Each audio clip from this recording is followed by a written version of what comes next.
This is episode 12 of Post Production Podcast.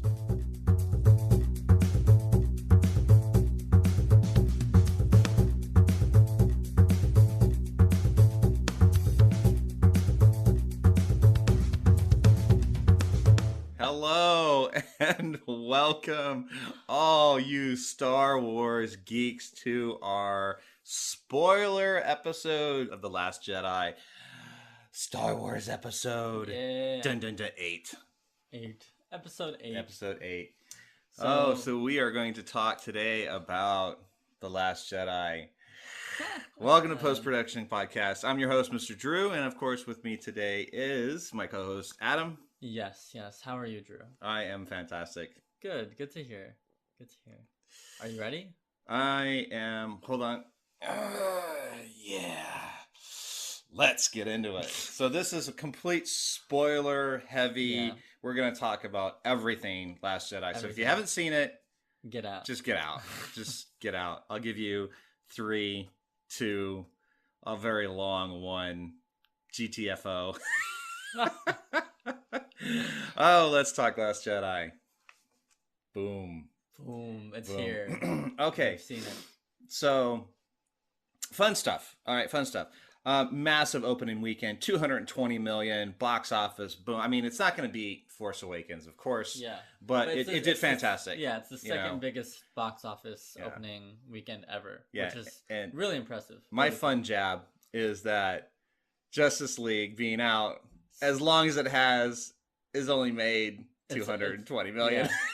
Yeah. So in 3, about 3 days. 3 days. Yeah. Wow. 220 million.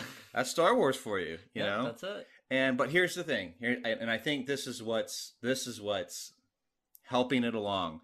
People are going multiple times. I've seen it twice. I had to see it twice. I'm going to see it twice. Because there's so much that's going on in this movie. Yeah. And I had to do a brain and a non-brain viewing, if that makes any sense to anybody.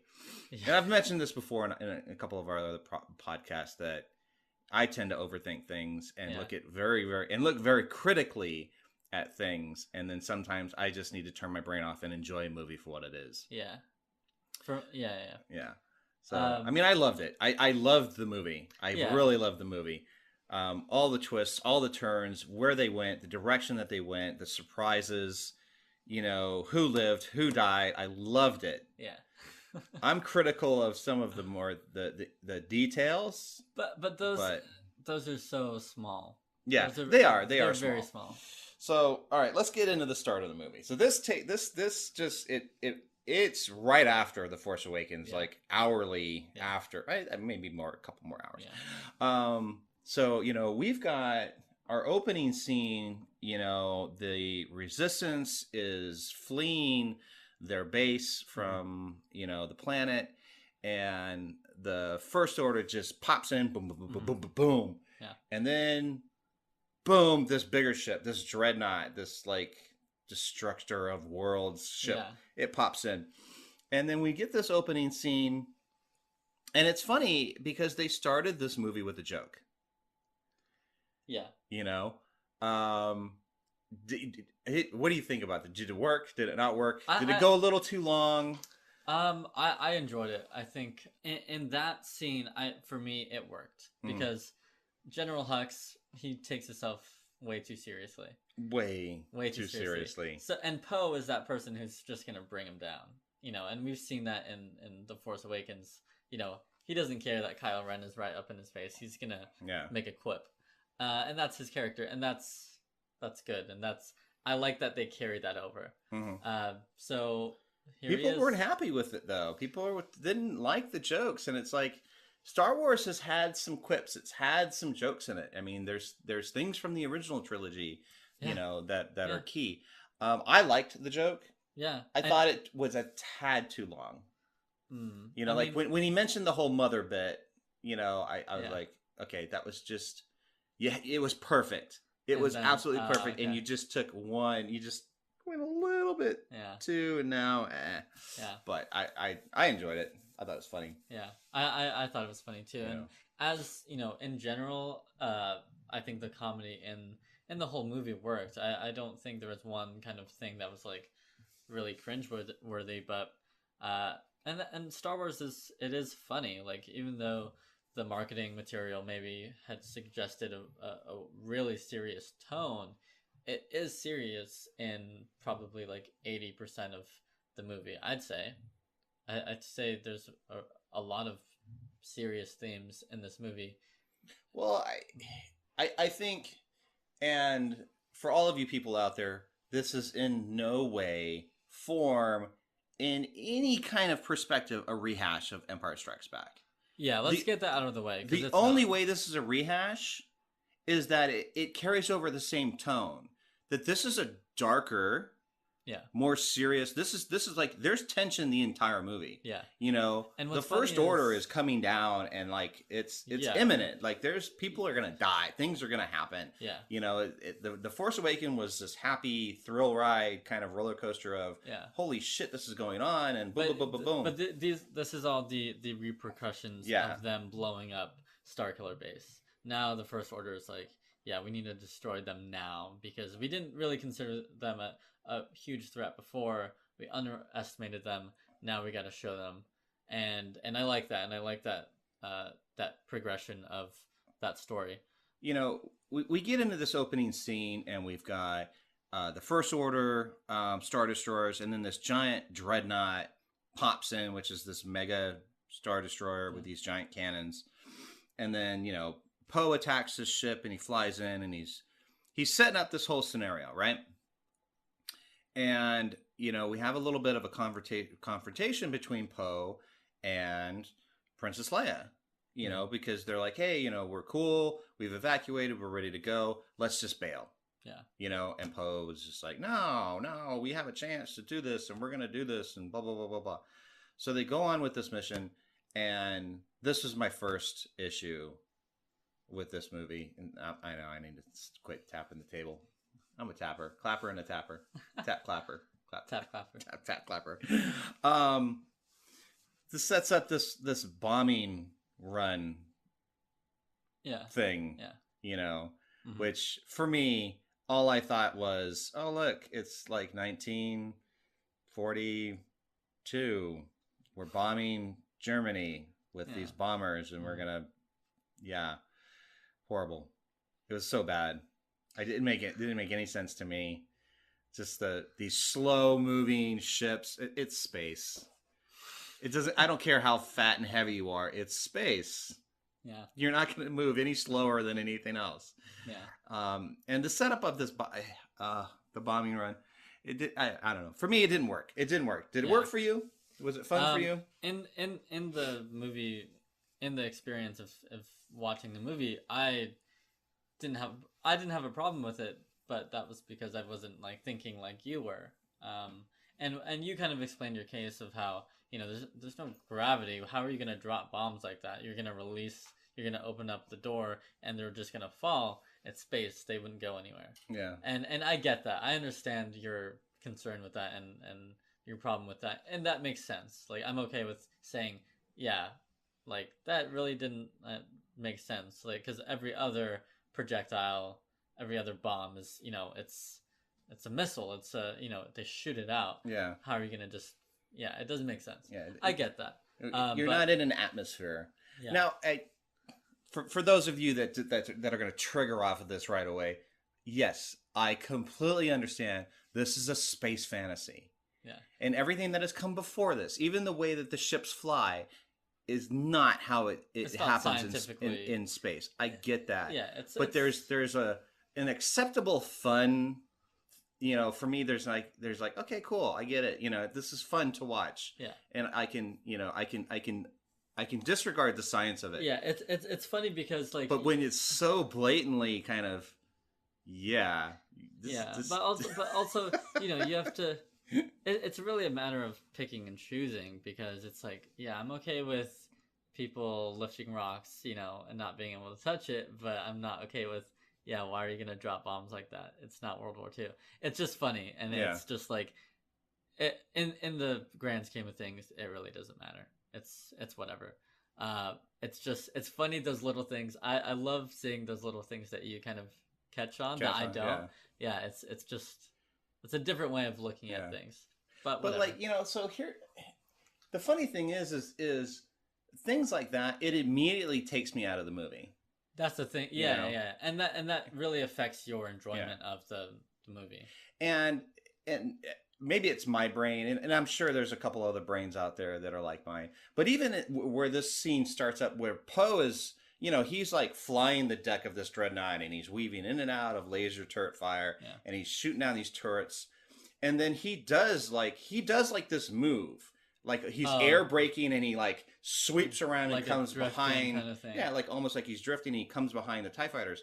I didn't mind that. Yeah. Even though in my, like a small part of my brain was like, yeah, that's not how it would work. Yeah. But it didn't take me out of the scene. I was kind of like, that was fun. That was cool. And go Poe. They did that in with the Millennium Falcon in The Force Awakens. Yeah. There's a scene like that. There's a bunch of stuff like that. And it's like, yeah, I'm okay with it. Yeah, and then I'm okay with that. On. Yeah. But like, when they set up the whole bombing run, I'm like, this makes no sense whatsoever. But the scene... Even on a strategic level, it's like, I have this very slow ship. Please stay where you are, because I'm going to slowly approach you, and I'm going to bomb the shit out of you. But that's what all the other fighters were for, to defend that kind of thing. Yeah. And, like, people who are playing Battlefront right now, that Starfighter assault, you have to do that. You have to defend, a certain thing from not getting blown up, and that's basically what it was. But as a whole, like, I thought that scene was I think it was effective, and we get the that final bomber, and that whole scene, the way it played out, it was suspenseful, it was cool.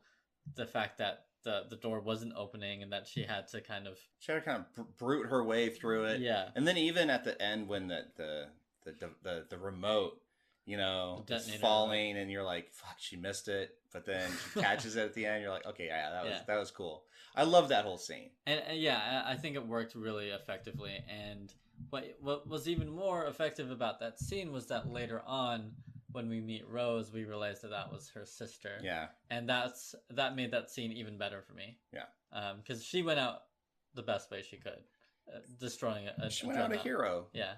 Which was cool. And so after that, and going back to the whole Leia versus Poe thing, which is it kind of weaves in and out of this movie. I love that kind of disagreement that people have that are on the same side, that are like, no, we need to do this. No, but we have the chance to do this. I like that kind of dynamic because, it's real, and it makes it a little more realistic, and it makes the characters more interesting as well. It made for a good story plot. Yeah. It didn't make any sense. For what? Well, Poe's like, okay, we're going to go for the dreadnought. And she's like, no, come back. They're like, no, we're going to do it anyways. And then, like, that was it from her. And then she's just sitting there silently. It's like, yo, you're the general of your army. You've got a pilot out of whack. Yeah. You can call all your other ships and go, get your ass back here. But there was nothing. And they just all went against her orders. Yeah. And, my brain picks up on that, and I'm going, okay, it's a plot point. I get it. Yeah. But it doesn't make any sense. I think I disagree, because I think it did. It was a plot point, and it was a story element that it pushed both their characters in a direction. Yeah. And it was needed. It was needed, so it's not unnecessary. But in the realistic scheme of things, it's like, space fantasy. But I got to shout out, because the captain of the Dreadnought, Captain Kennedy, played by Mark Lewis Jones, he was fantastic. Yeah. He was... That's how, in my opinion, that's how General Hux should be. Yeah. Because General Hux is horrible in this movie. Yeah, I kind of hate him. I love the actor, and I'm going to butcher his name. Yeah, Domhnall Gleeson. Domhnall Gleeson. He's fantastic, but in this portrayal of this character, he's just not good, man. He's just... Yeah. And you see it in the opening joke, and he's so serious and just almost like I just stop. I'm gonna stop you right there. But I mean, it was sad to see a captain of the Dreadnought, like he was like on point on his portrayal and role, good. And then you go back to General Hux and he's just this pasty shaking. Yeah, little rat. Oh, what's going on? You know. Although I did like it when Snoke showed up in his hologram and just kind of like wiped the floor with him. That was amazing. I totally forgot about that. That was so good. That was pretty good. You idiot! Bam! Oh man, that must have hurt. But I think this is going to come up throughout this episode. But I really think that Rian Johnson, he did not like some choices made in The Force Awakens, and he changed them. And one of those things was General Hux, because, and it's a smaller, compared to other things, it's smaller because in the opening you get that joke, and you're really just making a fool of General Hux. Yeah. And it's like, where the first one, he's like Hitler screaming at, the First Order. In this one, you make a total joke of him. And I like that because I didn't like his character anyway. So I was okay with that. But I think that's one example of Rian Johnson saying, yeah, I don't really like this. I'm going to flip it on its head. That's one example of it. Mm-hmm. There's some bigger ones down the road and further in the movie, but that's just one example that I'm thinking of now. But going further into the story, we get Luke and Rey. It picks up right at that scene at the end of The Force Awakens where she's handing him the lightsaber. Mm-hmm. And he just tosses it over his shoulder. He just chucks it over his shoulder. He's like, eh. He's like, yeah, no. Yeah, no. Yeah. Which has got so many people man. They're so upset. It's so funny. Like, it's funny to see how many people they hate that. It's like, I thought it was brilliant. I thought it was great. It worked. And Luke Skywalker as a character, like, at the end of The Force Awakens, you're like, oh, he's like this Jedi Master, and he's like so serious and whatnot. But at the beginning of this scene, he's like, yeah, no. Yeah, screw it. I don't know what people expected. Did they expect him to go, oh my God, you found it. The last time I saw it, my hand was holding it, and Darth Vader chopped it off. Exactly. In the Cloud City. Where did you find my lightsaber? Where's it been for 35 years? That was Ben Solo's lightsaber. So he's seen it. The last time he saw it was the night that Ben Solo turned. Was it the same saber? It was. I gotta look at it even in again. The Force Awakens, when Finn pulls out the lightsaber at the end on Star Killer Base, he pulls out the lightsaber and lights it, and he's like, "That's my lightsaber." He's like, "Come get it," and it's really a really small line, but he's like, "That saber, that belongs to me." Did he say that belongs to me, or that doesn't belong to you? No, he said that belongs to me. Oh. And it makes sense that Luke would give that lightsaber to Ben Solo. Yeah, it does. And then you actually see it. I didn't catch that. Yeah. And we're getting ahead of ourselves, but in the flashback between Luke and Ben Solo, Ben Solo lights up that blue lightsaber. It's that same one. Right. So anyway, going back to the whole lightsaber scene, him checking over the shoulder, I think it really went a different way than what you expected, and that's why I enjoyed it. Seeing him doing that, I was like, yes, like, okay, that's cool. Because anything that he would have done was going to be disappointing to someone. And that's a reason why. Yeah, I thought it set up everything perfectly because, you get that tension's gone. Yeah. It's like, oh, what's going to happen? And then he's like, whoop. Yeah, and that's exactly what people needed. And everyone's like, wait, what? Yeah. And then you kind of understand. It's like, okay, what's going on here? And then that really makes you focus on, why he would do that and, where he's at. So it plugs you right into that story. People are going to bitch and moan about it. For the storyline and the direction that went, yeah, he could have done something different. He could have just dropped it. But then you're gonna have people. Oh, look, it's a mic drop. Plug. Yeah, you'll see that. You're gonna see that. Memes. Oh, those memes are gonna be horrible. Yeah, no. Oh, funny, but Yeah. I think people need to get over it. It worked, and it immediately it provoked a reaction, and that's exactly what the intention was. That's what the intention was. Here's a smack in the face. This is what's going on. Mm-hmm. He's on this island for a reason. Yeah. He's not hiding. He's not lost. He's not like wandering around aimlessly. He's there for a reason. Yeah. He's done. He wants to die. Yeah. In peace, in harmony, and surrounded with porgs and drinking giant whale blubber tit milk. Which, that was really gross. That was gross. It was gross. I didn't think it was needed. No. Well, look, it's one of those things that it literally took like 2 seconds. Like the scene was like 10 seconds long, but we're still talking about it because it was so. But those are the things. Like those are the things that make Star Wars Star Wars. Those creatures, those animals, those weird things. Like in Star Wars, in the original Star Wars, they're at the table drinking blue milk, and then blue milk is a huge thing throughout Star Wars, and everyone knows that blue milk scene. But in reality, they're drinking blue milk, but it's just those little things that make things the Star Wars universe. That at least, hopefully, in this one, the green milk it'll be minty. Well, I think it'll be minty. I thought that it was blue milk, and I was like, "This is where blue milk comes from." No, but it was green. It was green. But I love the whole when he drinks it, and he's just got that expression, he's looking at Rey and going, "Yeah, this is my life." Yum, minty, minty fresh. Oh man, I can't wait for the meme. Better than Listerine. Swish it in your mouth. Swish it in your mouth. Yeah, roll it around. But I liked the setup. I liked how it was just like I would have been disappointed if she showed up. He grabbed the lightsaber. He's like, all right, cool, I'm ready to go. Yeah. Let's start training. And what? No. That's too easy. It's too easy, and it would have made no sense. Yeah.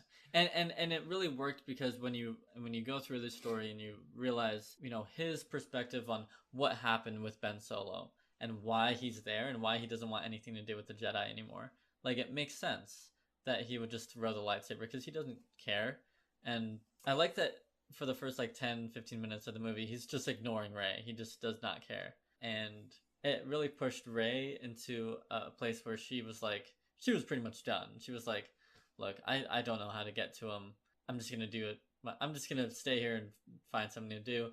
That brings her to the cave, which I really enjoyed that scene. That was a thing that reminded me of Empire, of course. But we get that scene, and in the cave and kind of the mirror images of Rey. And that was kind of a trippy scene of her snapping and it kind of going back and forth like that. And then you finally see, she's wanting answers, of course, just like we all are wanting the answer of who her parents are. And you see these two figures coming through the glass or whatever, and then it just ends up being her. At that point, what were you thinking? Were you just kind of yeah, they're just going to hold off on it? No, I mean, I got it. It was a cool scene, but it was a forgettable scene because it didn't do anything. It didn't have enough impact for me. It was like, you kind of wasted some precious minutes on an already long, and it was a long Star Wars movie. Yeah. But to me, I didn't feel that length. I think a lot of people were like, yeah, it really dragged in the middle and stuff like that. I didn't think so. I didn't feel the length, but I didn't feel the length. When I saw it the second time, and that's when I felt the length. Oh, okay. Because there was, even though I went in there wanting to enjoy it, I knew some of the scenes that were coming up, and I'm like, okay, I can kind of unplug for this because this is it's a worthless scene, because it didn't do anything. Like there wasn't any enough impact in that. Okay, if we're gonna kind of compare, in Empire Strikes Back, when Luke goes into the cave and he faces off against Darth Vader, you know, and then he chops off his head, and then the mask explodes and pops off, and Luke sees his own face, you know, that had some serious impact. Yeah.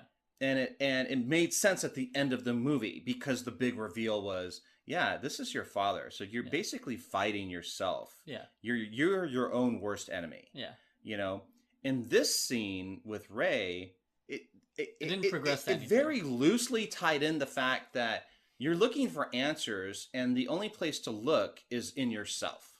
That's what I got from it.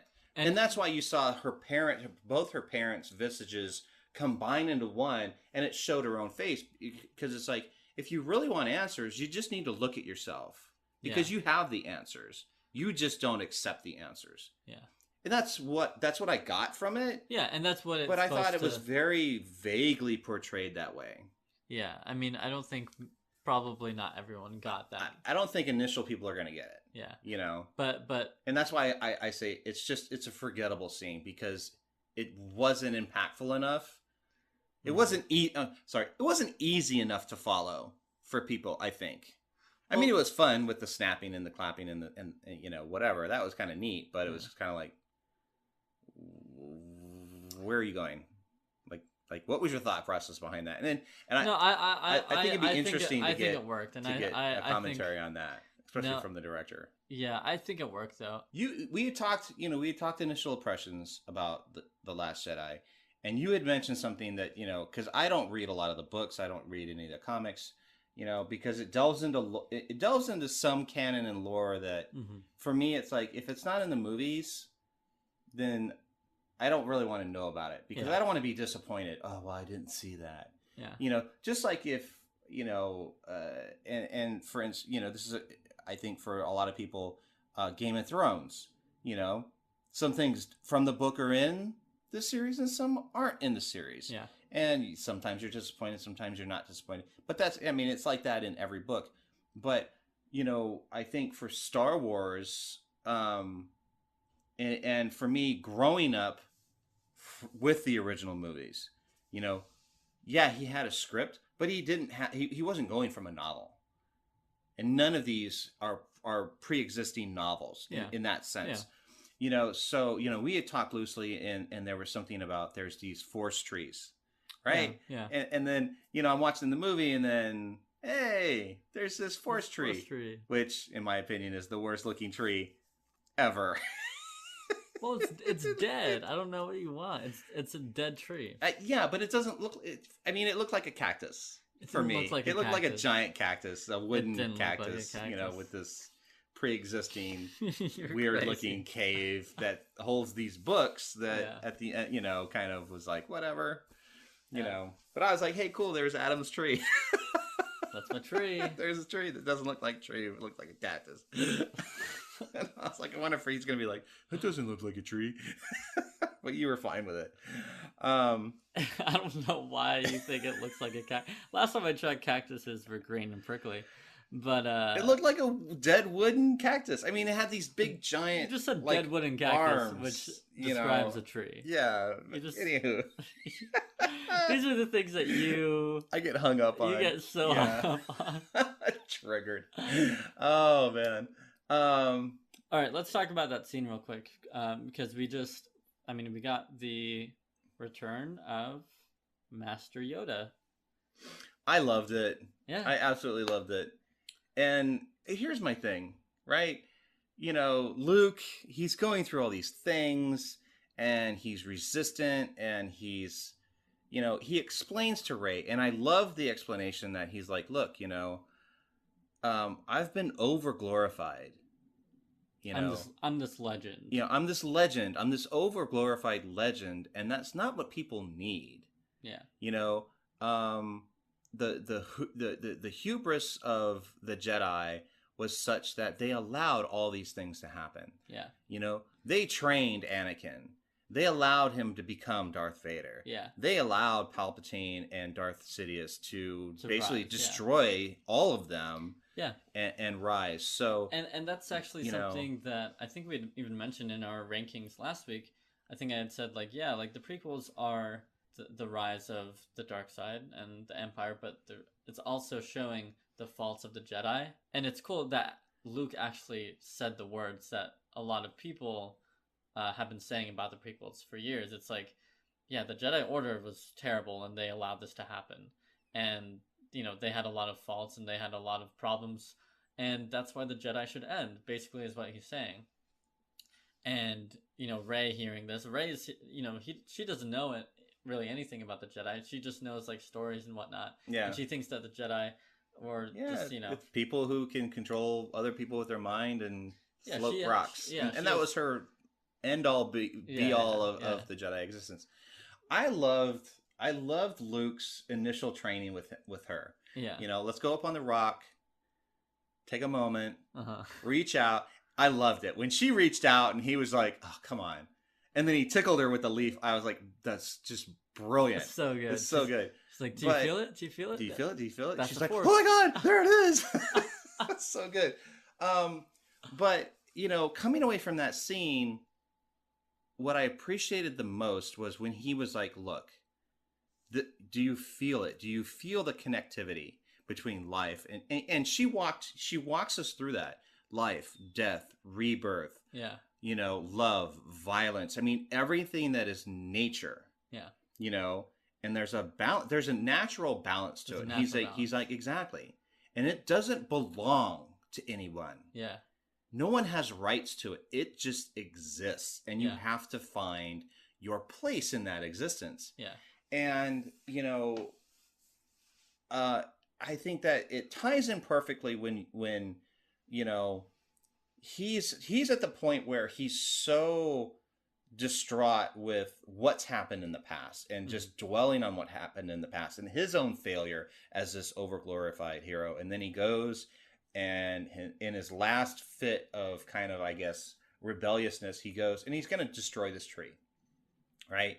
He's going to destroy this ancient forest tree, this you know, structure that's been there for thousands of years that houses the ancient texts of the Jedi Order and all this knowledge, because, you know, he understands that in his mind it needs to be destroyed. There needs to be a restart, you know, and he fails at that. And then Yoda shows up and just blows it up anyways, because he's like, yeah, it doesn't matter. Yeah. None of that makes any sense because you're not understanding the lessons that I asked you to do. Yeah.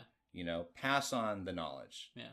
And that's and I think that's when and if you didn't pick up on it in the movies, you know, the first time, you'll get it the second time, because I think the overall arc of this movie is failure. Yeah. Understanding failure and understanding that failure is like one of the greatest teachers. It is, the failure of the Jedi Order, you know, and it you can go back to the first three movies and you can see the arrogance of the Jedi Order and the Council, and you know, we're here and we're the protectors, and then we'll pick who does and doesn't get trained. Yeah, you know, and all this stuff, and it's like, yeah, you guys failed hard. Yeah, and this is what's come of it. I loved it. Absolutely loved it. Yeah, the themes presented in this movie, and some people had a problem with Yoda coming back, but I think no matter how powerful, no matter how old you get, you know, you're always going to listen to your master, you know, the person that trained you. So Luke is at this place in his life, and Yoda comes back and kind of just like, he lays it all out for him. He's like, look, this is it. And yeah, if you're not going to burn the Force tree and the books, I'm going to do it. I'll do it for you. I'll do it for you because this is what's needed. Yeah. And he really kind of walks him through this lesson, which is really cool. And it's another thing that's like, you know, you're never done learning, and you're never done, you know, no matter if you're Luke freaking Skywalker, like, you know, there's lessons to be learned. Yeah. First of all, like Mark Hamill, I love Mark Hamill, and he stepped into this role perfectly. His dialogue and his kind of attitude, it carries over from the original trilogy so well, and his little quippiness. I just had a really fun time, and that was one of my favorite and that was my most anticipated thing going into this movie, is just seeing Luke Skywalker again. Like, actually seeing him, not only for a second in The Force Awakens, but actually seeing him interact and where he's at. I mean, I was so impressed and so happy with what they gave me that Like, I left satisfied. Right. Going back to, let's talk about another Skywalker real quick. Leia. Yeah. So Carrie Fisher was fantastic in this. She did a great job. So, we get this opening scene, and she's got some conflict with Poe. Then she demotes Poe, because she's like, yay, you killed the Dreadnought, but you also, like, pretty much depleted most of our offensive force because you're an idiot. Yeah. And you didn't listen to me. But, whatever. So we have the First Order, and they figure out a way to track track the resistance through hyperspace, and they're following. They're basically hunting them down, which I love that overtone. And we have this scene where Kylo's in his TIE fighter, and he's swooping around, and he's blowing shit up, and then he has this moment of pause. Yeah. Where, and this is, we get this from the trailers, and everybody's like, oh, what's going to happen? Is he going to kill his mom? And he pauses, and then he doesn't fire. Yeah. But his buddies that are like his wingmen are like, fuck this, and they fire anyways. Yeah. And the bridge gets blown up, and then Leia gets sucked out into space with Akbar and pretty much the entire command crew. Yeah.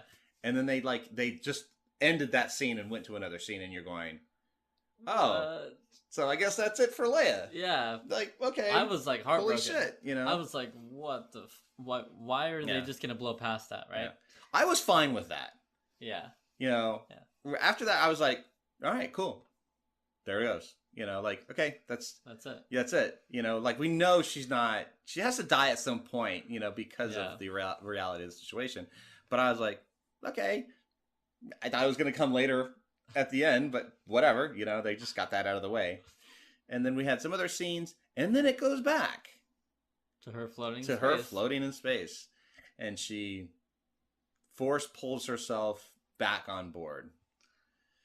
How do you feel about that? I hated it. I didn't hate it. I just That was another thing that it was one of the major surprises in this film. Yeah. But ultimately, like, I'm okay with it because of it's 30 years since Return of the Jedi. You don't know, what her relationship is with the Force, if she had that training with Luke or not. If, because she's a Skywalker. She's the daughter of Darth Vader, and she has the same potential as Luke. I was okay with it. And I'm fine with her having, like, the Force powers, and I'm fine with her force pulling herself. Like, I just thought the scene, the way it was handled, the way it was shot and done, I was just kind of like, but what about it though? It pulled me out, and that's one of those things. It just pulled me out of the story. Yeah. Because it was just going, wait, come on. Like, cool, she's got force powers, but at the same time, come on. And here's the thing for me. Like, I think I would have been more accepting of it if she was, like, just right outside the ship. Yeah. If she was, like, just seconds away from but she, like, and they panned out, and she's a good, super long distance from this cruiser. Yeah. And then she just Mary Poppins herself through space and back on the ship. And I think that, because I just process it so quick in my overthinking brain. Yeah. And that's what pulled me out, was just kind of like, yeah, no. If she was right outside the ship, I'd have been cool with it. And it was like immediate. And that's it was such like, a boom. little thing that changes things. Yeah, I mean, it's so minuscule, and it's so petty, but for me, it was just like crazy. Oh my god, I gotta chew on this. I was fine the second time watching it. I was like, cool, right on. There you go. Yeah, there you go. There you go. But the first time, it immediately pulled me out. Yeah, and I was get like, that. I get people. I gotta dive back in. I get that, but yeah. See, and that's the thing with me. It's like I'm just gonna take it how it is. I was fine with it. Yeah. I think one of the biggest storylines in this movie is Kylo's journey. I mean, I thought this whole performance and his whole storyline in this movie was my favorite. I thought it was done incredibly well. From that first scene that we see him in, with Snoke in that throne room. Brilliant. And he's wearing that mask, and I think they even modified the kind of voice thing because I really couldn't even understand him at all. Yeah. And they're having like a serious conversation, and Snoke's just like, take that ridiculous thing off your face. And what did he say? He said, like, you're just a boy in a mask. Yeah, at the end of his, like, basically at the end of his cut down speech. Yeah, after he shocks him, because he was like, I found you and you're powerful and I have so much potential, and I was just wrong. Yeah, you are a sniveling little brat, and you're just a child in a mask, and you're going, damn son. And then brutal. And then when he walks out, thanks for the parental guidance there. Yeah, pops. Thanks, Snoke. But yeah, you really feel for him, and when he's in the elevator and he smashes his helmet, it's like, yeah, I like that. I like that temper tantrum, but it's well deserved, that kind of outburst. You understand why he's doing it. So, yeah, brilliant scene. I love that whole scene. And then one of my favorite things in this movie was the Force connection between Kylo and Rey. Right, when they first start Skyping each other. Yeah, when they. Yeah. People are just running away with that. They're Force Skyping. That's hilarious. But I think it was a really cool addition to the lore of Star Wars. And it's actually not the first time that we've seen that. It's not. And this is what I don't get, where everybody's freaking out. And they're like, oh, you've just uncovered a new Jedi power. And it's like, no. People have been doing this for like a long time. Back to the original trilogy. Okay, so... Oh, like Luke and Leia's... Like Luke and Leia's connection. Or even Luke and Vader after their initial fight in Empire. Like Force Skyping has been... It's an old thing. It's not new. Yeah, I think... It just hasn't been to this degree. Yeah. Like, it hasn't been, like, visual. Right. There's always been that kind of mind connection. Yeah. But this took it to a whole nother level. And you're you don't really know what's going on, but the scenes that they make with the two of them, with Rey and Kylo, were brilliant. They're so cool. And the intensity. I love the sound effect and it kind of goes around the whole theater when they're talking to each other and everything else goes silent. Yeah. Like, it was so effective, and the first time that happened I was like, what the hell is going on? And that's another thing that I just didn't expect that this Star Wars movie would do. But I thought that was so cool. And I like that they, initially Rey is, because we had kind of talked about this in the last, our kind of predictions, you were kind of saying, like, I don't think they would work together because Rey, like, he killed Han Solo, and Rey loved Han Solo, and that was, like, her wannabe, like, father figure. Yeah. And why would she ever be on a team with him? But we get that initially, like, she's like, you're a monster, and like, she like is scared and like mad all at the same time the first time that connection happens. But when they start doing that connection more and more, they're just like, okay, now we have to talk. We're here and we don't know why we're connecting, but let's just talk. And then that's where this underlying whole thing happens, where Rey thinks that she can turn him, and she's like convinced. She's like, I see the potential. And so, like, she knows that Luke doesn't want to leave. He's not going to help. Yeah. And I love that he's like, what do you think is going to happen? Like, I'm just going to show up and with a laser sword and like just like beat everybody up. Yeah. What do you think is going to happen? I'm not the hero. Yeah. I love that whole thing. But ultimately, Rey leaves on her own, and she thinks that she can turn Kylo because she's seen that in her head after, with all these connections. And she finally gets onto the Star Destroyer, and she's met by Kylo and a few stormtroopers, and he's taking her to Snoke. And right before that confrontation with Snoke, they're in that elevator or whatever, and she's like, look, you can turn. Like, I've seen your future, and you are capable of coming with us to the light side. Yeah, it's not too late. It's not too late. Yeah. And he's like, yeah, but I've seen your future too, and that's why we're going to Snoke. This was brilliant writing.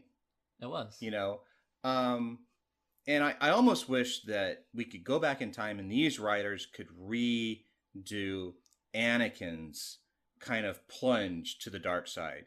Yeah. Because it didn't make sense, in that trilogy. Yeah. But, you know, this is a great example of understanding the choices that people are making. Because, you know, we have Rey that, and she like walks you through the whole thing. She's like, look, you know, there's something inside me that's awake. I have no idea what's going on, and it's scaring the shit out of me. Yeah. I need help. I need somebody to kind of show me what's going on. Yeah. And Luke's like, yeah, you're on your own. Yeah. You know, I'm not here. You know, here's some quick books on it. You know, here's some Cliff Notes, but that's the end of it. Yeah. You know, and she just has no idea what's going on. But then in Kylo, even though she hates him down to the core, and she starts to understand she doesn't accept, but she starts to understand some of his reasoning and the way he is and what turned him down the path that he went. You get it. Like, you get that, you know, she's just looking for help. Yeah. And with her basic feelings and her basic knowledge of what's going on, you know, she thinks that she has a shot because she's seen these things and she doesn't know what to make of them. Yeah. I loved the storytelling. I loved how they did it, the transition, and how everything went going up to the whole scene where, you know, Kylo brings her to Snoke. Yeah. Brilliant. Great writing. But before that, like, one of my favorite things as well is the 3-part kind of storytelling of what happened between Luke and Ben Solo. I love that they did that in 3 parts. Yeah. Because there's 3 sides to every story. You know, person 1, person 2, and then the truth.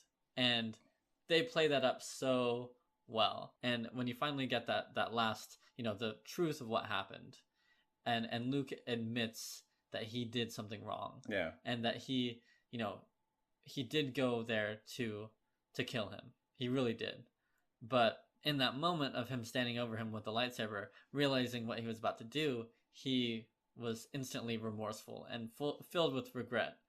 But it was too late because Kylo Ren had already seen him. And, you know, he said something like, you know, I looked into the eyes of a boy who had just been betrayed by his master. Yeah.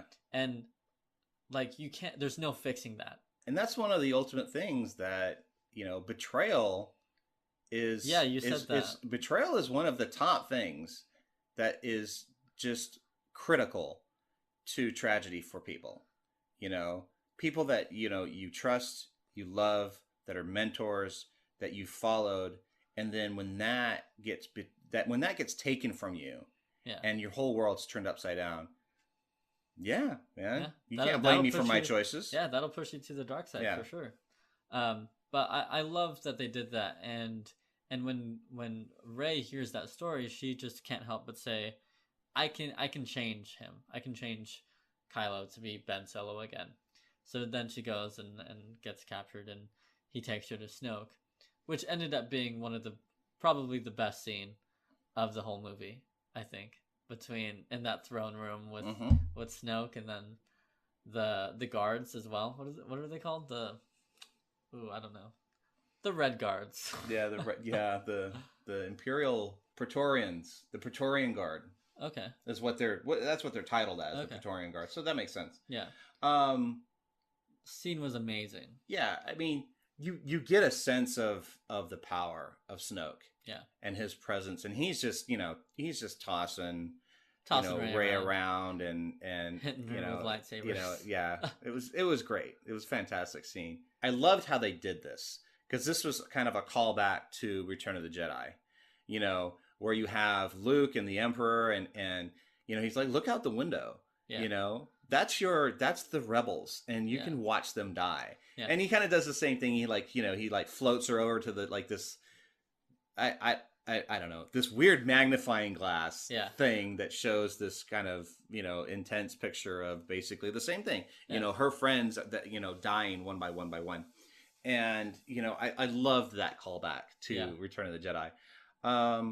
But even at that point, when she, she tried initially to grab her saber, and he just, floated it around the room and bonked her in the head with it. But then she took Kylo's, lightsaber, and again he was just like, "Yeah, cool, man. Look at that fire and spark. I love it. Yeah. I love it.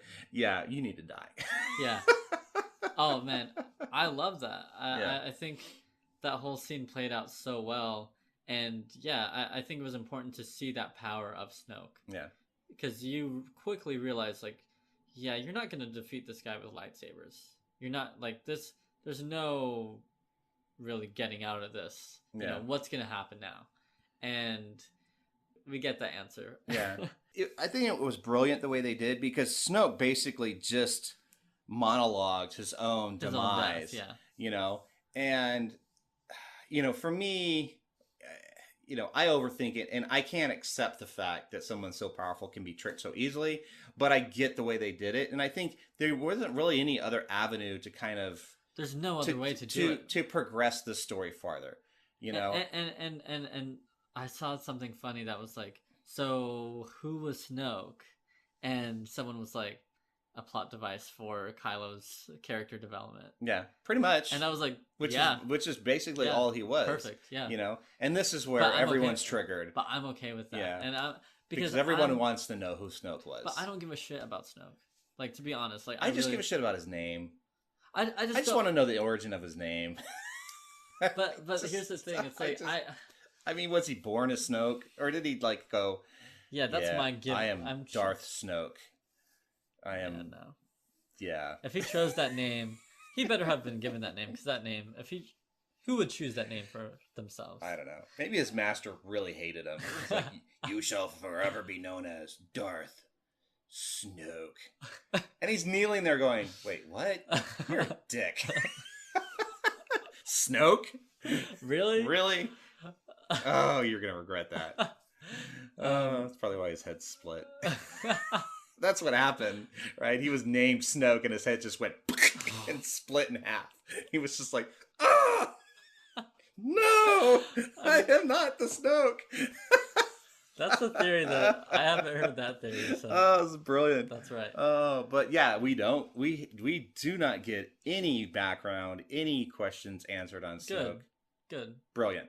Yeah. I'm a little disappointed, but I get it, and it makes sense. Yeah, and because I'm glad that, because you know what, it would have been another disappointment for all those hardcore fans. Well, that's the point. It would have been another death threat trigger for all these people that are just Rian Johnson bonkers. Exactly, Rian Johnson was like, we're gonna make this interesting, and he did, and he flipped everything around to where no one was expecting that.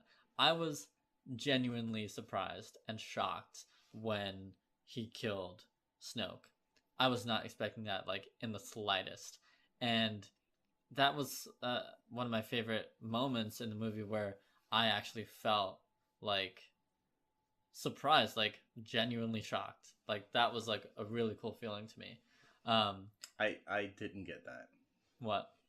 And this is where trailers and watching the trailers and everything can ruin a movie for you.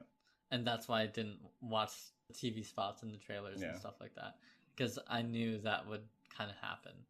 Well, I mean, even going back to some of the initial trailers, you get this sense of Rey needing help, and you get these little twists of, hey, it looks like they're going to team up. Yeah. Like, they give you this hint that, at one point of the movie, they're going to team up. And I think that if that wasn't shown, if that wasn't hinted at all, then it would have been a massive shock in that scene. Because for me, when I was watching the movie, that the first scene with Snoke, when he just basically just trounces all over Kylo and just makes him seem like a petulant little child, I was like, yeah, dude, you just sowed the seed of your own demise, because now you just took your greatest asset and turned it into your greatest enemy. Yeah. Just by treating him like that. Yeah. And I knew at that point, I was like, yeah, they're going to team up and he's going to die. I liked the way it happened. Yeah. And as soon as I saw the saber twist, I was like, he's going to ignite it and it's going to shoot right through him. But I was just surprised that they would even do. What I was more surprised of was not that scene itself, because I'd always envisioned that Kylo would be the one that would kill Snoke. Mm-hmm.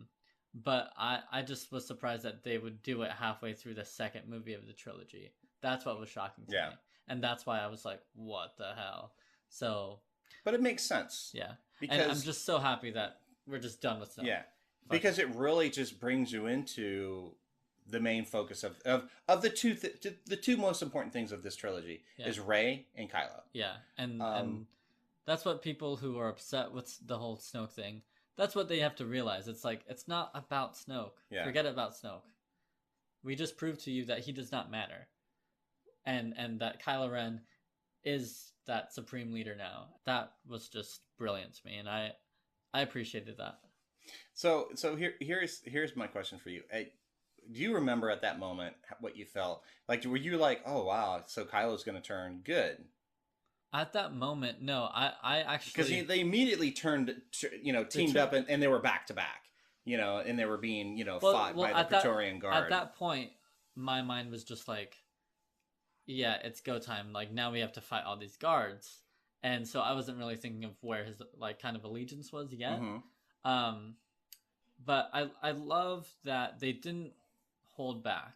They really laid it all out after they take care of all the guards, which is, again, an amazing scene, an amazing fight sequence. That talk that they have.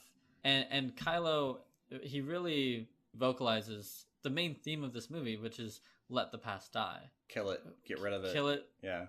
Light side, dark side, Sith, Jedi. Let's just forget it. And let's just start anew.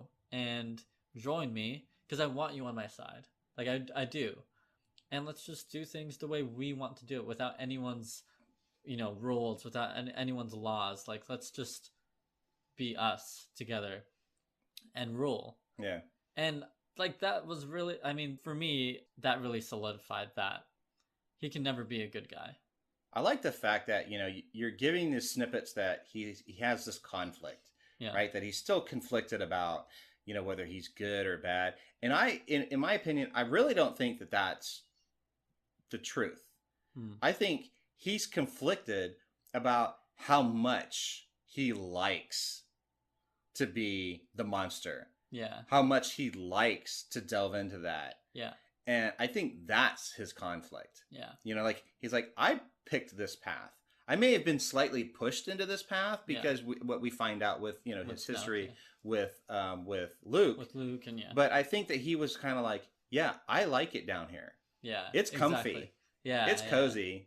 And I like to I'm in my onesie and I'm fine. Yeah. And I'm loving it. Yeah. And I'm going to stay here. But now he's so comfortable, and he's embracing that power, and he's embracing where he's at now. Whereas before he was unsure of what, like, should I be here? Should I not be here? Is this right? But now he's like, it was Snoke that was in my way. Yeah. And now I can be free, and now I can do whatever I want. But yeah, I'm going to forget the past, and I'm going to create my own path, which is so cool. And I'm so happy that the story has taken that turn, and it just makes me so excited for where he's at in the next one. Right. Because now he can really be the villain, because I, again, didn't care about Snoke, because Kylo was always the more captivating villain to me, and now he definitely is.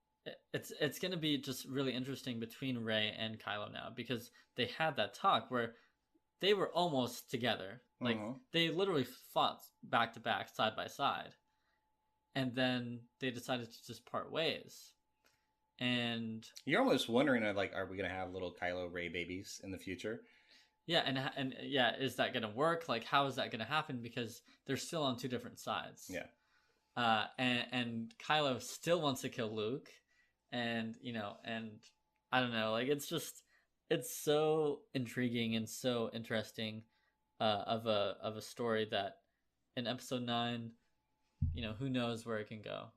Well, I think the brilliant part of this writing and how the story developed and the demise of Snoke, which was necessary, because the immediate scene, they fight the Praetorian Guard off, which was a great fight sequence, but I have super issues with what happened in that fight sequence. But at the end of that, right, you're looking at me like, wait, what? How do you have issues with that sequence? Okay. Real quick. Okay, there's parts in that fight that are amazing, right? Okay. But there's an interesting thing where the first sign that you see of this armor that these Praetorian Guards are wearing, you have the dude that he has like the whip, right? Yeah. The like laser whip.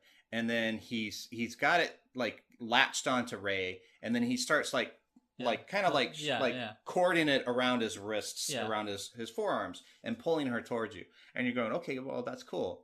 And then in a next scene, you see another Praetorian Guard block Kylo's lightsaber, like blocks his lightsaber with his forearms of his armor. And it's in there. I saw, because I noticed it the second time. And I'm going, oh, okay, that's kind of cool, which makes sense to me, because I'm like, if I'm going to surround myself with guards, their armor is going to be resistance to lightsabers. Okay, yeah. But then it was a mixed match. It's like, okay, are only the forearms of their armor resistance to lightsabers? Because they were cutting through them in every other part. And I was like, wait, that was so unbalanced. So that, and that's my big brain going, God, you're overanalyzing everything. Yeah, you really are. But I feel like when you think about like armor and how it's kind of manufactured, like you would put it right there. You wouldn't put it like on your shoulder. And I'm gonna cut this part out because it doesn't matter. But you're gonna cut out my reasoning? You're gonna cut out my point of view? No, that's so unfair. I'm not gonna cut out your thing. It's only about you. I'm not gonna cut out your thing. I'm gonna cut out my thing. But that was just okay. But anyways, moving on. Okay. Right. My big brain kind of like overanalyzed that. So that the next immediate scene we have, right? Like Kylo was just like, dude, I'm bad. I'm staying bad. Join me. Mm-hmm. And then she's like, no. And then they both go. Well, she tries to pull the saber, Luke's blue lightsaber, away from him. Yeah. And then it's caught in between them.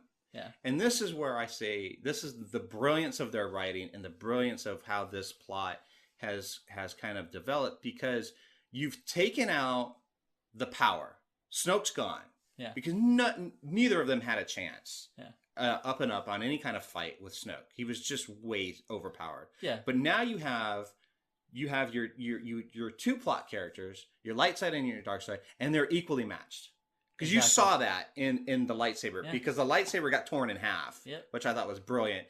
And now you have equal forces that are ready to face off against each other in the last movie, in the third movie. Brilliant. I love the way that played out. Yeah, because you have the overpowered villain, which is Snoke, kill him, and then at the end you have that overpowered hero of Luke, who ends up dying.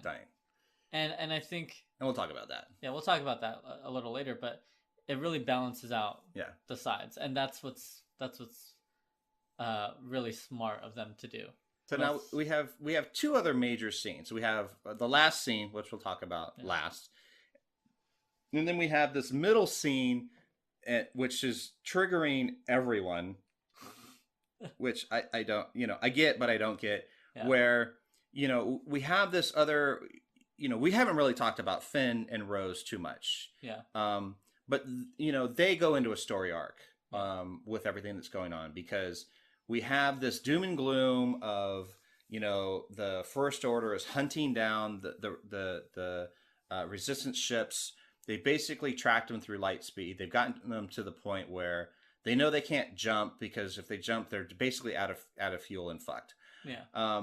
But so they're kind of sort of outrunning them, which I have issues with. But anyways. So, they come up with this plan of, okay, we need to disable this tracking system. And this is where Finn and Rose's stories kind of, branch off, and they have their own little adventure. And they end up, going through the advice of Maz? Yeah, Maz, which was a horrible scene. And that's all I'll say about it. It was basically just a plot drop. It was like a video game, kind of like, oh, what do I do next? Oh, here's your next quest. This is your mission. Okay. okay, I'll go here. You know, which is fine. So they end up going to this other world, Cantabite. It's Cantabite. that casino. You know, which is this casino, scene, which I was fine with. I mean, it was another environment to bring into. Yeah. And whoops. You're cracking. I'm cracking up. Which laid the groundwork for some future stuff. But I don't get why everybody's so upset about this casino scene. I mean, some people are comparing it like, oh, it looks too prequel-y, it's too shiny and CGI. It reminds me of Harry Potter. It's an opulent world where you see, and here's like a little political drop that they did about, there's these rich people in the universe and they make all their money off of war and they sell to both sides. Fine, whatever. Yeah.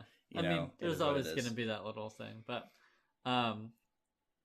as a world, like, I thought it was beautiful. Yeah, I thought it was really cool. It was really cool, and for me as a Star Wars fan, like, this is another reason why we're Star Wars fans. It's like, this is a new world, and the look and the aliens and the different planets, like, that's what makes Star Wars Star Wars. Yeah, and you want to see all these different environments. Yeah, because if that wasn't in the movie, then it would be in two locations. It would be the island, and then everything in space and on spaceships. And then some at the very end with on Crate. And that's it. But I mean, the only thing that was not dreary, and I mean, even the island was dreary in a way.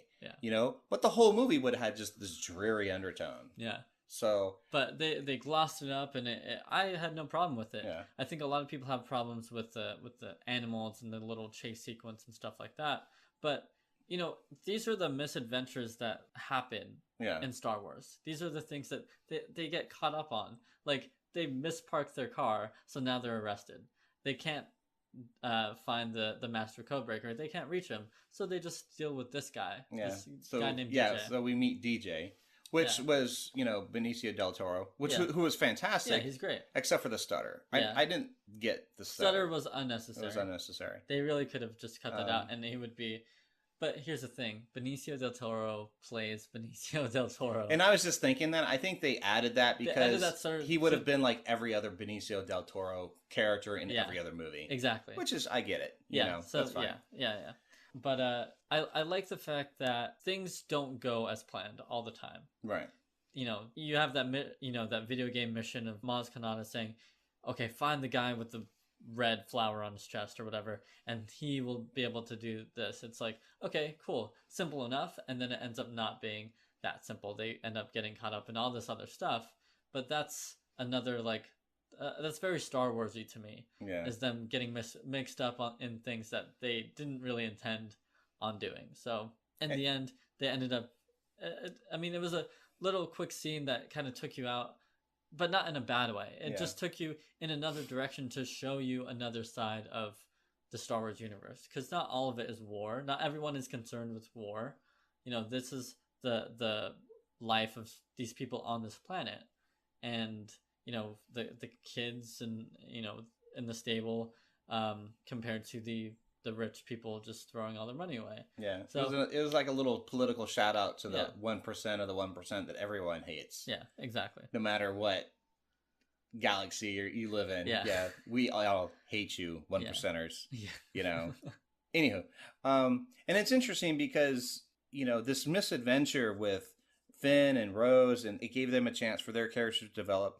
But at the end all be all of this whole thing, it just ties into kind of this overall arc of and theme of this movie of failure, because they were actually pretty much directly responsible for most of their friends and most of the resistance dying in all the transports because of they brought in this DJ character who ended up giving the First Order all of this information, and all these people died because of it, because of their misadventure. Exactly. Which for a lot of people, they're upset because you have this other arc between Poe Dameron's character and Commander Vice Admiral Holdo, and her decision not to include Poe in the plan of what they were going to do. That they're racing towards Crate, and they're going to do this kind of, smoke and mirrors to get everybody off of Crate.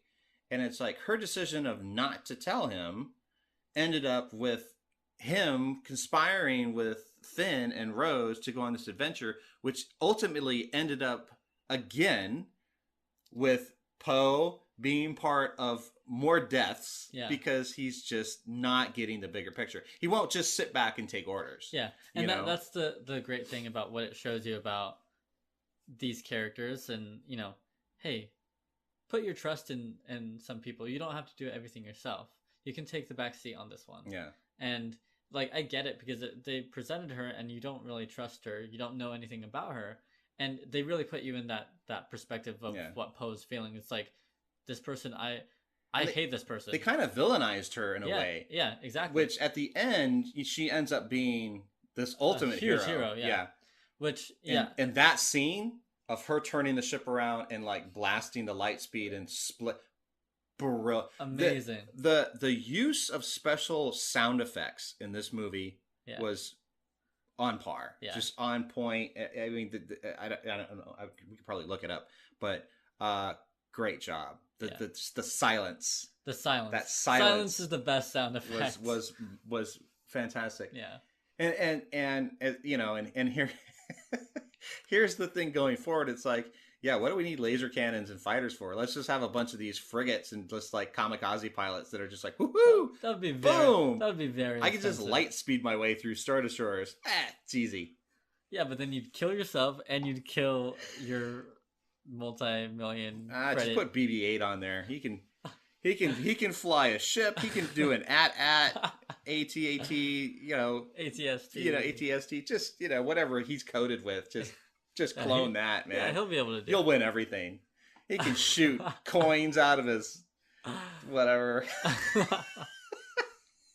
which I thought was fun. Yeah, he's. But anyways. But we had the Cantabite scene. I was fine with it. People are upset because the whole I don't even know what they're called. The big moose things with the ears that are like these horses. Yeah. Everyone's it was a little too prequel CGI-ish. I didn't think it was that bad. They look. I thought they were fine, but whatever. People want to. They just want to get triggered over it. Whatever. Yeah, whatever. But here's the thing. This all leads up to. At the end, it fails. They fail, because the small little scene with evil BB-8 uncovers the plot and demises everything, and then we have the back. Hey Phasma. Hey Phasma. Hey Phasma. How we doing? Welcome for your 5 minutes of fame. Yeah. And then please die, or maybe die. Look, I would have wanted more of Phasma. Looking at the movie and seeing the movie. You realize that there's no place for her. No. And there wasn't even a place for her in The Force Awakens. But that's the thing. That's another thing that I was talking about of Rian Johnson saying, hey, JJ, thanks for this. Yeah. Now I have to clean up your mess. Because you brought in this character that was not necessary and people were disappointed by because you built her up in all the marketing of The Force Awakens. She was the #1 selling toy. There was a massive... Because you put her in an awesome outfit. Yeah. But that's the only thing. It was very like Zack Snyder of what JJ was thinking. It's like, oh, this looks cool. Let's just put it in. Yeah. Without ever thinking does this serve the story? Yeah. And you get a great actor like Gwendolyn Christie. You have a great design, but the character there's no place for this character. So in The Force Awakens, that could have totally she could have been out of there. They could have written around it and it would have been fine. They just made the mistake of creating this character. Yeah. And Rian Johnson said, okay, thanks. I'll clean this up. But I'm going to fix this for you. Because again, this is another thing that doesn't matter. Now we're going to really focus. We're going to clean house, basically. So, Phasma, you're out. So, ultimately, I'm fine with it. They underused her. They underused her again, but I understand why. Mm. I definitely understand why, and I think it is the smartest decision. So I'm going to come back to this at the end of the discussion because I have a really good question for you. But we'll get to it soon. Okay. So this leads us all up to the point of now we're on Crate. Yeah. Right? The last survivors have like gone down to this hidden rebel base, and they're in this bunker, and they're basically just waiting for the First Order to come down and break through. Yeah. Okay. They're basically trapped. They're cornered. Yeah. Yeah. How did you like the way this all played out? You know, because we have the big walkers that come down, and they're different looking than the original walkers, and they've got this cool looking armor, and you know, it looked really cool, but you really didn't get much out of them. You know, we didn't even get to see one getting taken down. I mean, there wasn't really anything done with them, and we have, you know, they're holed up in this bunker with this big door, and then of course the First Order has this battering ram cannon thing. Okay. It's a plot point, but when I saw that, I was like, wow, that's bad. Like, that doesn't make any sense. I don't think I wouldn't say that it doesn't make sense. You know, I would say it's kind of like I don't know. I'm indifferent about it. I don't really have an opinion. I'd be lying if I said I had an opinion on it. Yeah. I just don't. I mean, you just kind of go with it. I just go with it, and that's fine. In the whole scene, it's really like it shows the desperation of the Resistance, that they're basically trapped. They're basically all about to die, and that's what you feel. They're like, yeah, we might as well just go out with a fight because they realize there's no way out of here. Once they close that door, they've been hunted and hunted and hunted, and this is the end. Yeah, you know, because they were ready. Even Poe was like, look, I'm gonna just do this. And I actually, for a second, thought that he was actually going to kill himself. And you mean Finn? Did I say Poe? Yeah. Okay. Yeah. Because Poe was like, "Let's do it," and then he's like, "Oh, we're all gonna die." Yeah. Yeah. I like that too. Which I didn't like that. Why? Because, you know, he's completely fine with everyone else dying in this heroic manner to complete this objective. But as soon as he's faced with the fact that, hey, we're all going to die. Yeah, I'm going to bail. Wait, what? Seriously? I mean, maybe, you finally learned your lesson that you need to kind of like... But I don't think it was that... You need to suicide yourself, but then it's like, okay, you're... Wait, are you talking about Poe? Yeah. Okay. Yeah.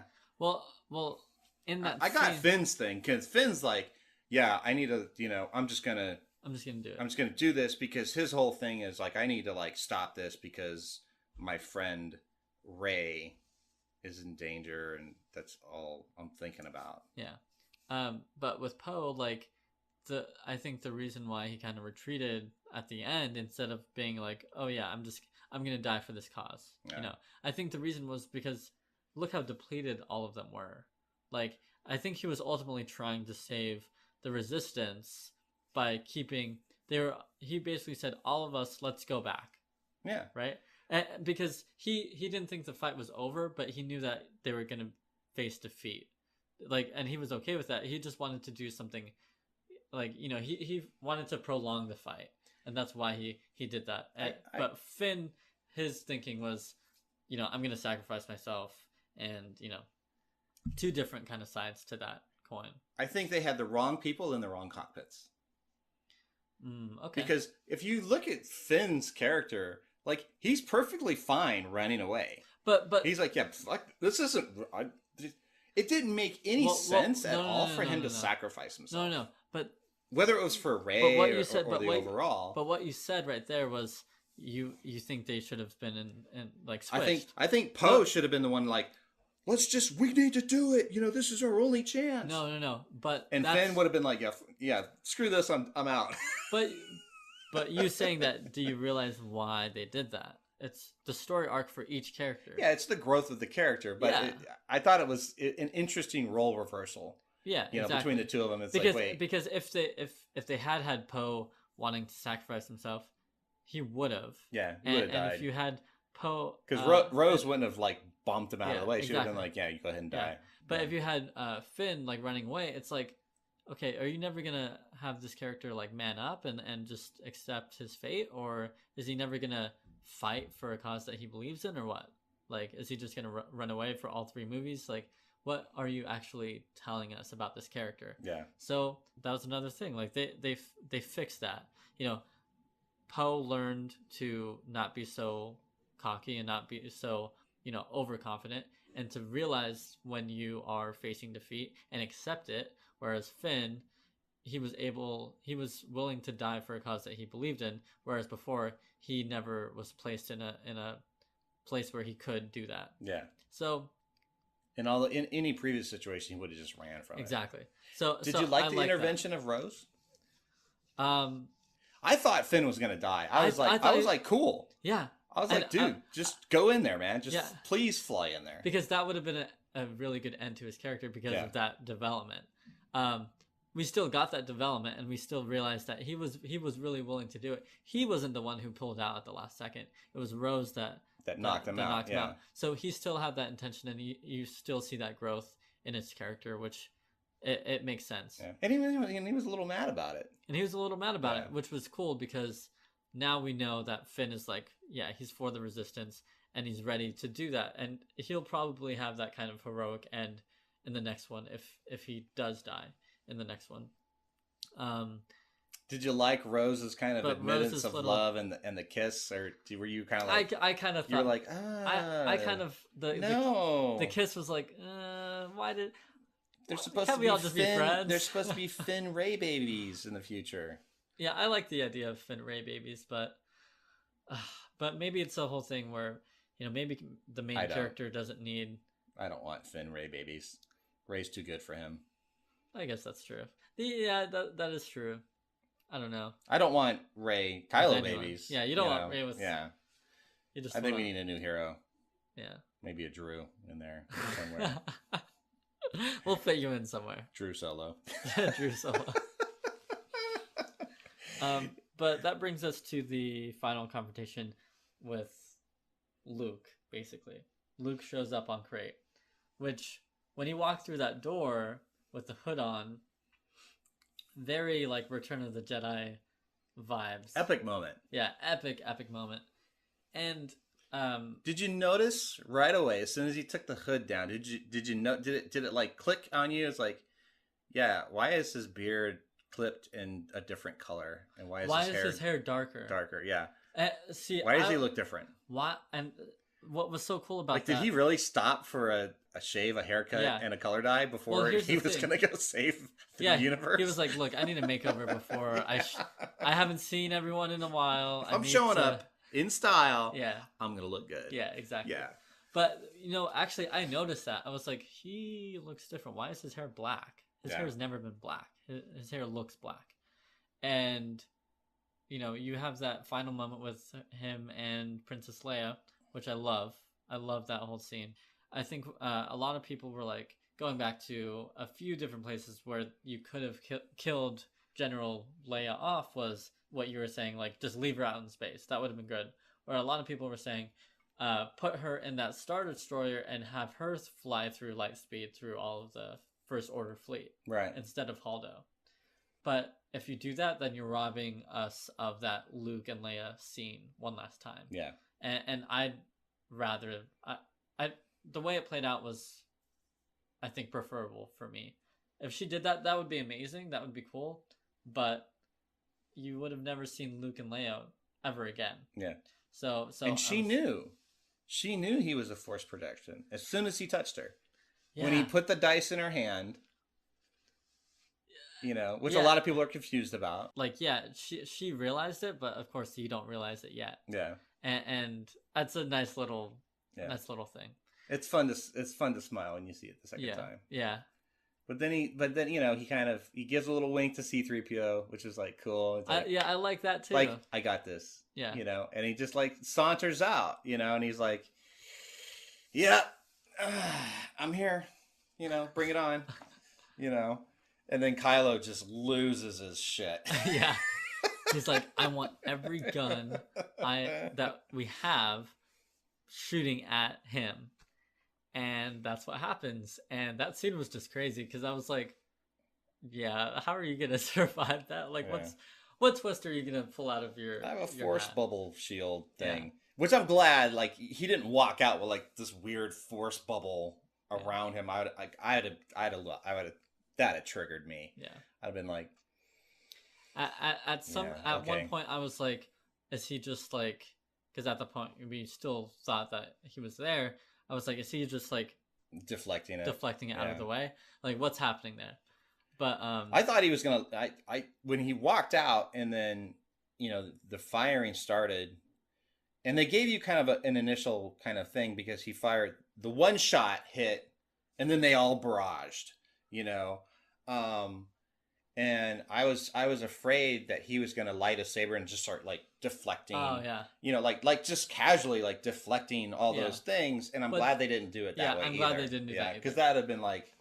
Yeah, you just trivialize that whole scene. Yeah, no. Then we get him and Kylo. Like, Kylo's like, okay, so that didn't do anything. Like, and he's just as surprised as the audience is. And he walks out of that debris and he gives the little brush off his shoulder, like yeah. Yeah. And that's like kind of what else you got? That Luke Skywalker Luke thing. I was like, I love it. Awesome. And then Kylo comes out, and here's another Easter egg that I didn't realize, because as soon as Luke ignites that blue lightsaber, you like, I should have just been like, yeah, that lightsaber was destroyed. Yeah, it was destroyed like 5 minutes ago. Yeah, I'm not good at clues like that, but I was kind of wondering why he didn't have the green one. Why he didn't have the green one, but. Thinking back on it, it's like, no, it makes sense that he doesn't have the green one anymore, because going back to the first scene, he just throws the blue one, the one that was his father's, the one that he learned to be a Jedi with, the one that he gave to his grandson. So he probably would have chucked the green one earlier. Yeah, exactly. So he probably chucked that one way, way long ago. So yeah, we'll probably never see the green one again. But yeah, like, Kylo's ready to just like kill him, and I love that. I'm glad they didn't replay the scene with Kylo and Han, where he was just kind of like, I know what I need to do, but it was completely different. I need help, and he was just like, yeah, you're gonna fucking hate you, yeah, and you're gonna die, yeah, and yeah, that's so good, but and you get that, and he is running towards him, and he just slices through Luke, and then he looks back and it's like, wait, what just happened? Mm-hmm. And they have that scene of or that shot of him moving his foot in the salt, and not making a mark, but Kylo's skidding all over the place. Exactly. Yeah. And I didn't realize that either at the time.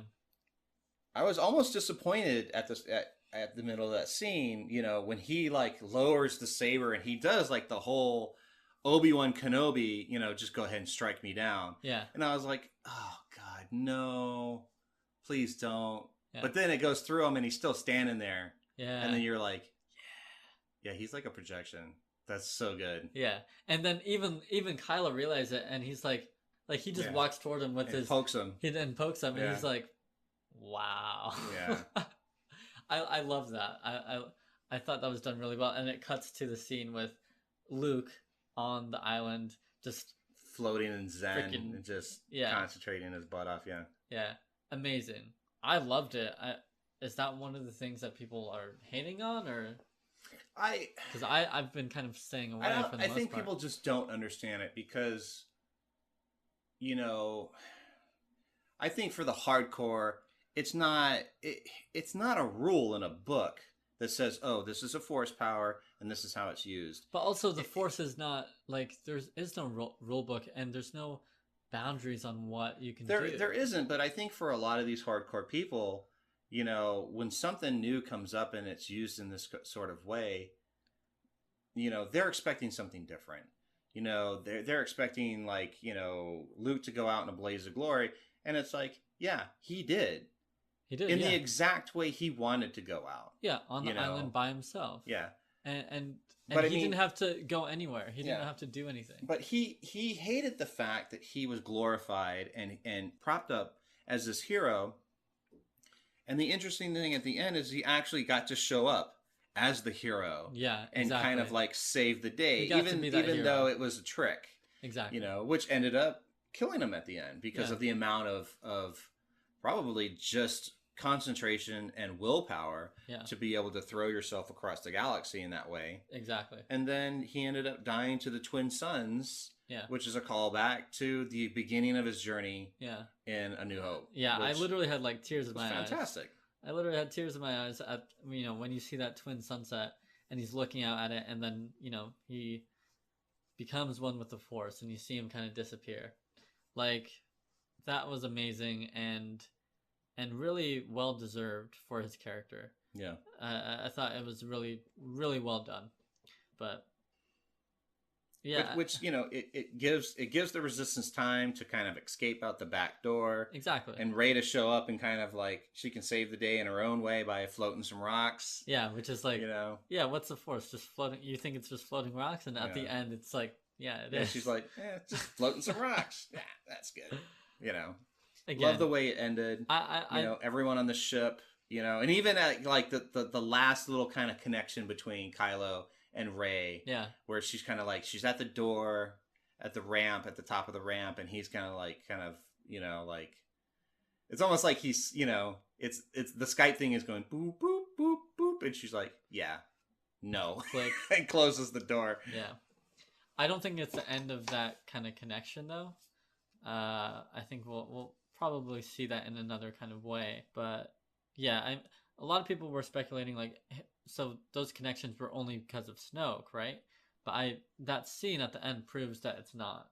I think that he I mean, you know, he initiated it and he set it up and connected them. But once that connection has been made, I think it's going to be there, and it's going to cause havoc. Yeah, I don't even know if he initiated it, but I just thought that he kind of was the one kind of doing it so frequently, kind of forcing them to talk to each other. Yeah. But yeah, either way. But brilliant ending. Love the way it went. Yeah, and walking out of there, I felt super, super satisfied with that. And again, that's why I'm so surprised by people's kind of backlash against it. But you know what? I'm going to see it again and again and again, and I'm going to enjoy it. And if you don't enjoy it, then you don't enjoy it. But, you know, everyone has an opinion. Everyone's entitled, you know. Yeah. And like you said earlier, you know, film and movies, it's a type of art. And art is subjective. Yeah. Good, bad, or indifferent. At the end of the day, it's still a movie. Yeah. Okay. And we're all just fans, and we're all just lovers of this thing. Yeah. And it's okay to feel however you feel. It's fine. So. But I mean, at the same time, maybe reality check yourself. I mean, if you seriously want to divulge your time and effort into sinking yourself into the lore and the canon and the theories and all that stuff, and then you go to a movie with all of these preconceived notions and what you want to happen and what you think should happen because you've done your diligence. Yeah. And you're disappointed. Yeah, that's life. Yeah. And that's just the way the cookie crumbles. Yeah, if you're get over speculating and if you're speculating and doing all this stuff and putting all this time and effort and energy and thought into all the stuff, and it doesn't go the way that you want, it's like, look, if you want some influence, like, become a filmmaker, like, be a screenwriter or something. Like, if you want to have stories told that you want them to, then do that. If you're just someone that's like what I was talking about before, it's like rewriting a scene that's already happened. It doesn't do anything. It's not going to do anything. It's only going to, if anything, it's only going to drive you more bonkers because you're obsessing over it. Exactly. It's like, just get over it. Just enjoy the movie. You know, turn your brain on and off like I did. Yeah. There's things that just trigger me like sideways. Yeah. And oh hey, shout out to Rian Johnson. Yeah. Okay. When you do your next trilogy, please understand that lasers do not curve in space. There's no gravity in space to bombard from a distance laser cannon fire. It's just a straight shot. Either it has the energy to get there or it doesn't. It doesn't curve. But that's it's not Battleship. You're not going C4. Oh, you sunk my battleship. Yeah. No. That's all I'm going to say about it. I get it. I get it. Completely useless ship, by the way. Whatever. Just giant Snoke ship. Okay. Anywho. Okay, so going forward. Yes. And here's my question for you that I wanted to bring up. Okay, so we talked earlier, and Rian Johnson, you felt had to clean up some things that J.J. Abrams introduced. Yeah. Introduced Snoke. Phasma. 1. Introduced Phasma. 2. Right? 2 villainous characters. So now we have J.J. Abrams is coming back in the 3rd movie. Yeah. So is he going to bring back in one form or another either Snoke and giving us some kind of maybe some backstory? Don't know. I can totally see that happening. And then bringing Phasma back from... Because we didn't actually see... I mean, yeah, she fell into a pit of fire and flame and explosion. Seriously. But then again, she's wearing armor that deflects laser fire. Yeah, I mean, there's a weak thin line there that he can fish her out and bring her back. But those are the things that it's like J.J. Abrams would find. Yeah. Is he so proud of those character creations that no, I need to bring them back. I'm really curious. I'm super curious on how he feels about this movie. Because I have 5 minutes in here that I can squeeze Phasma back into. Yeah, exactly. I don't have 6. Yeah, exactly 5. Yeah, 5 maybe 5 and 15 seconds. I'll give it an extra. I think Gwendolyn Christie has to be pretty annoyed too. You know what? I mean, I don't think she'll ever admit it. Because everything that I've seen, I mean, she's just happy to be there. Yeah, she's great. She's just super happy to be there and be a part of everything. And she's like, you know what? If I'm in there for 3 minutes, I'm in there for 3 minutes. She's awesome. I'm cool with that. She's cool. I get to wear the best ever looking stormtrooper armor. Yeah. Also, going back to that though, is like and we didn't even really mention Rey's parents, like the actual reveal of Kylo saying, they were junk traders and they that's true. Yeah, which other people are, again, triggered on that. But that was another thing that Rian Johnson said. Yeah, thanks JJ for setting this thing up that really isn't important. Yeah. So I'm gonna fix that too, and I'm just gonna throw it out the window and say, yeah, she's no one. Yeah. Because everyone's gonna be disappointed by if she's Palpatine's granddaughter or Luke's daughter or Han and Leia's daughter. All of those things, there's so many holes and there's going to be so much backlash on it anyway, that now I'm just going to do my own thing.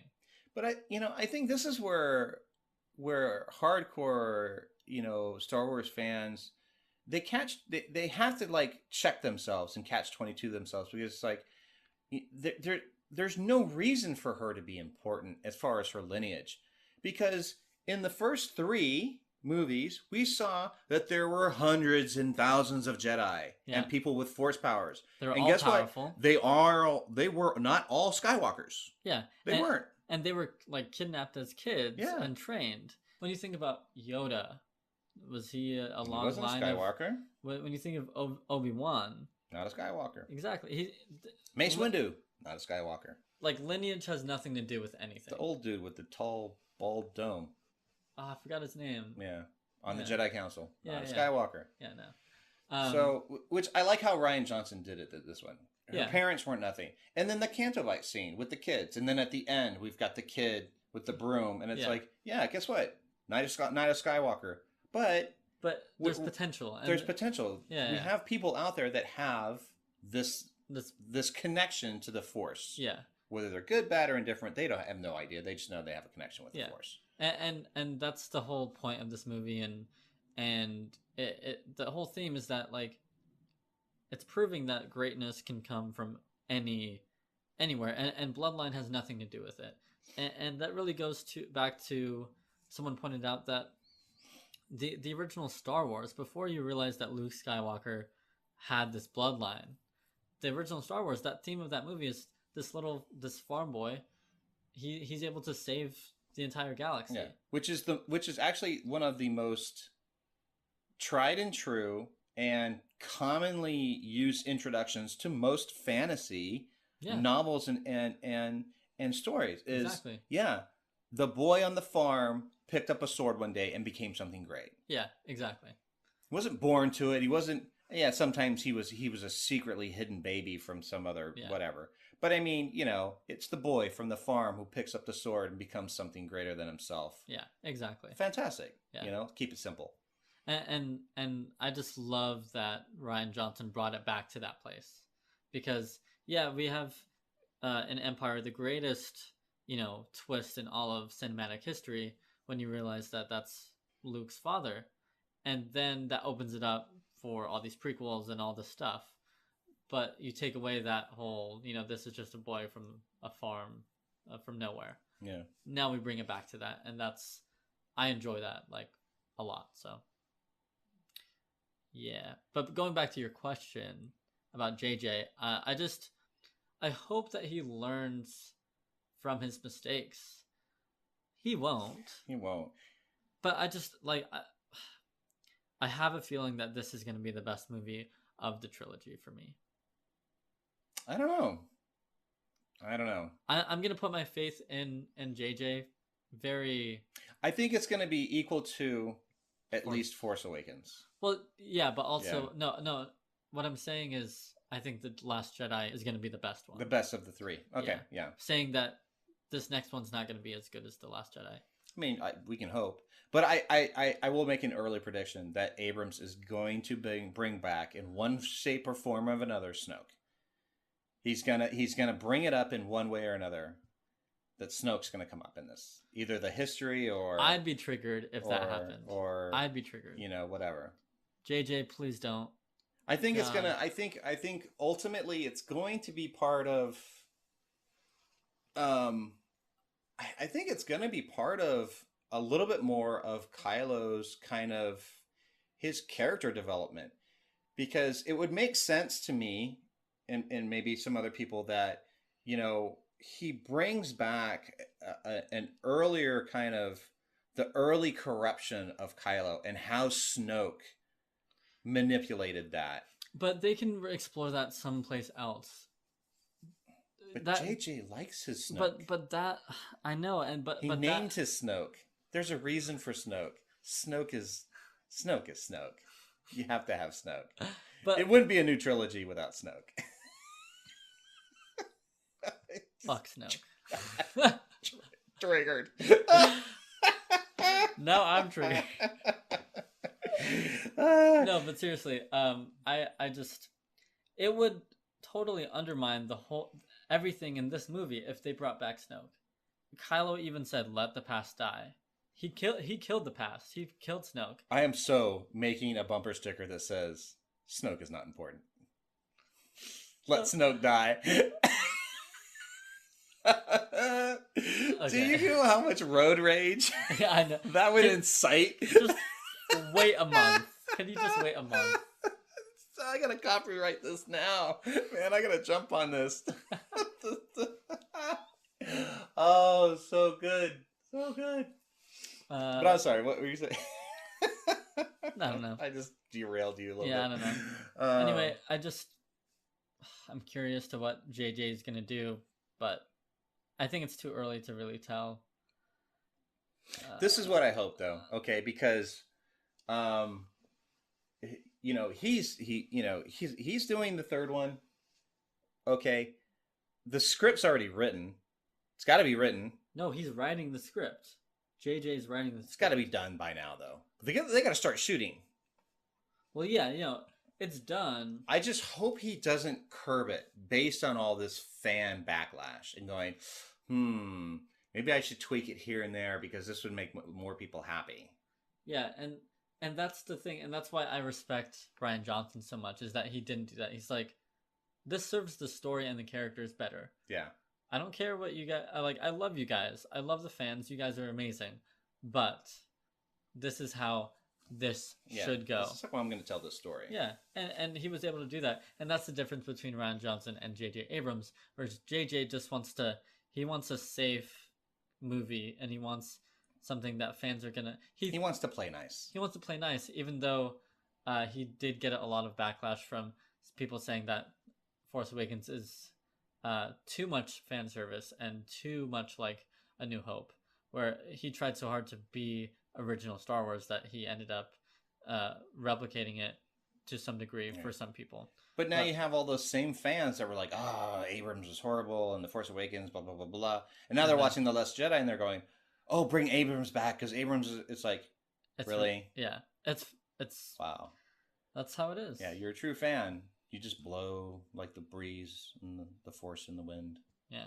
Like a forced fart in the wind. Just whatever. Just drifting out. Anywhere, drifting. I guess that's it. That's it. Yeah, that's all I got. That's all I got. Good stuff. Good stuff. Enjoy the movie, guys. Have fun. Yeah, I mean, if you're listening to this, you've seen it, or you really just want to ruin your first experience, going into it, which doesn't make any sense. But But yeah, so that's it. I guess this is going to be the last. Is this going to be the last one for the year? This is going to be our last one for the year. So we're going to take a little break. We're going to take a little break. We'll be back in the new year. Yes, and thank you guys all for listening. In the meantime, if you miss us, you guys can email us at postproductionpod@gmail.com. Hit us up on Twitter and Instagram. I'm at Adam Scadam on Twitter. I'm Mr. Drew LV at Twitter. Yeah, Twitter.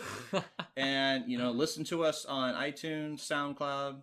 Yep. Give us a like, a thumbs up, leave a comment. Triggered. Get triggered. Get triggered. Get triggered. Love it. All right, guys. Have fun. All right, guys. Have a good one. Bye. Bye.